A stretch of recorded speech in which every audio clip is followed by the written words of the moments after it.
welcome to Mandarin Pod for Children. I'm your host Grace, and today we're diving into a very special topic: how parents can help their kids stay motivated while learning Chinese. This can be a challenging journey for both children and parents, but with the right mindset and strategies, it can also be incredibly rewarding. I'm thrilled to be joined by my guest Mark, a parent from Los Angeles who's navigating the ups and downs of his 5-year-old daughter Lily's Chinese learning journey. Mark will share his family's real-life experiences and some of the practical things they've tried along the way. Thank you for joining us, Mark. Thanks for having me, Grace. I'm excited to share what's been going on with Lily's Chinese learning. It's been a fun but sometimes tricky ride. Today, we're focusing on one of the most powerful tools parents can use: celebrating small wins. Recognizing those little milestones can make a huge difference in keeping kids engaged and motivated. So, Mark, let's start with Lily's Chinese learning journey. Could you tell us how it all began for her? Sure. Lily's 5 now, and we started when she was about 3. It was super casual at first, just teaching her simple words like ni hao, hello, xie xie, thank you, and some numbers. We'd play Chinese children's songs, watch cartoons, or read picture books together. It was all about keeping it fun and not pushing her too hard. That's such a smart approach.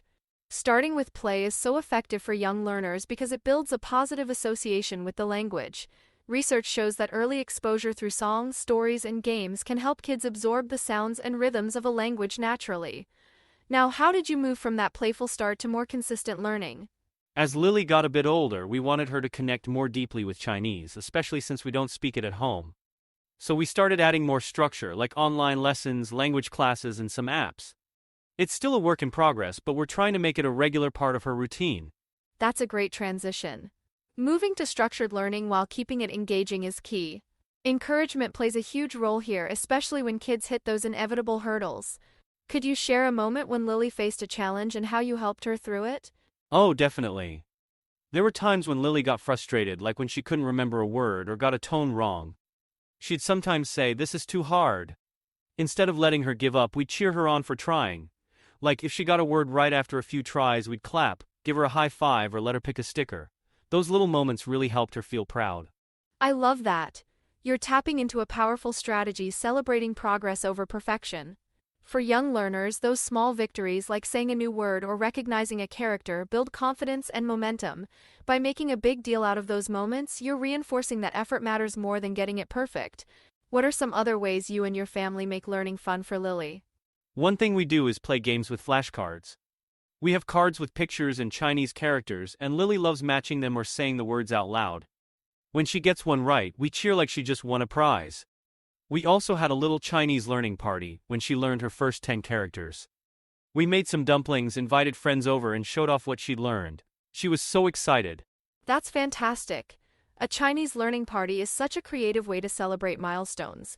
These kinds of activities not only reward progress but also create joyful memories tied to the language. Plus, involving food and friends makes it a cultural experience which deepens the connection. Now, what about when things don't go as smoothly? How do you keep Lily motivated during tougher moments? There are definitely days when she's not in the mood or gets upset if she can't get something right. When that happens, we try to take a step back.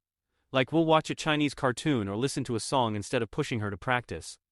I also tell her it's okay to mess up and that she's still learning. Then, when she's ready, we try again and we make sure to praise her for giving it another shot. That's such a healthy approach, Mark. Taking breaks when needed is so important, especially for young kids who are still learning to manage frustration. Framing mistakes as learning opportunities and returning to the material with a fresh mindset helps kids build resilience. It's also a great reminder for parents to focus on positivity rather than pressure. You mentioned using resources like cartoons and songs. Could you tell us more about how those fit into Lily's learning? Yeah, Lily loves Chinese cartoons and songs. We play songs in the car or at home and she'll sing along even if she doesn't know all the words. The cartoons are great too. She watches these short animated shows, and afterward we'll talk about what she saw or repeat a word she heard. It feels like playtime, but she's picking up new words without realizing it. That's a perfect example of creating a natural immersion environment. Songs and cartoons expose kids to authentic language in a fun, low-pressure way, which helps with pronunciation and vocabulary retention. For parents listening, combining these playful resources with short, structured activities like 10 to 15-minute app-based lessons can strike a great balance. Mark, how do you tie those fun activities to the more formal lessons? We try to keep it connected.